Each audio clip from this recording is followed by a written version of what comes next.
तर बंगळुरूत घडलेली घटना दुर्दैवी असल्याचं रोहित पवार यांनी म्हटलेलं आहे। कर्नाटक सरकारला लक्ष देण्याची गरज होती असं देखील रोहित पवार यांनी म्हटलं। आरसीबीचा सत्कार सोहळ्यापूर्वी बंगळुरूमध्ये जी दुर्घटना घडलेली आहे त्यावरती रोहित पवार यांनी टीका केली।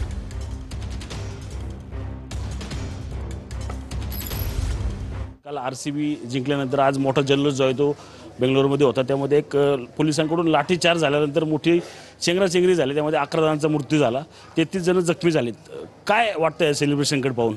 हे सगळं होत असताना एक अंदाज असतो किती लोक येतील, कशा पद्धतीने पब्लिक तिथं एकत्र येईल, आणि मग अशात कुठंतरी प्रशासनाला सुद्धा लक्ष देण्याची जरूरत होती।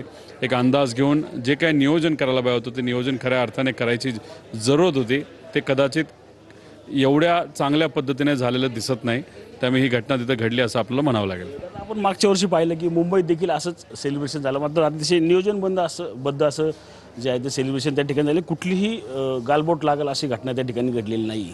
मुंबईमध्ये अनेक वेळा अशा पद्धतीने ट्रॉफी आलेली आहे। नियोजन पोलिसांना माहीत होतं, अंदाज तिथं होता, आणि पब्लिक येत असताना रेल्वेला किती आलं, कुठून कसं आलं, त्यामुळे पोलीस प्रशासनाचं नियोजन मुंबईमध्ये जे झालं तसं चांगल्या पद्धतीने झालं होतं। त्यावेळेस थोडंसं वाटत होतं की काही गोष्टी घडतील, कारण काही ठिकाणी थोड्याशा काही गोष्टी हाताबाहेर गेल्या होत्या, पण शेवटी काही झालं नाही, ही चांगली गोष्ट आहे। त्यामुळेच म्हणतो की पोलीस प्रशासन आणि प्रशासन यांनी कुठेतरी जबाबदारी घेऊन योग्य नियोजन करणं तितकंच महत्त्वाचं असतं। कॅमेरामन नागेश सह मी रंजित जाधव, TV9 मराठी, पुणे।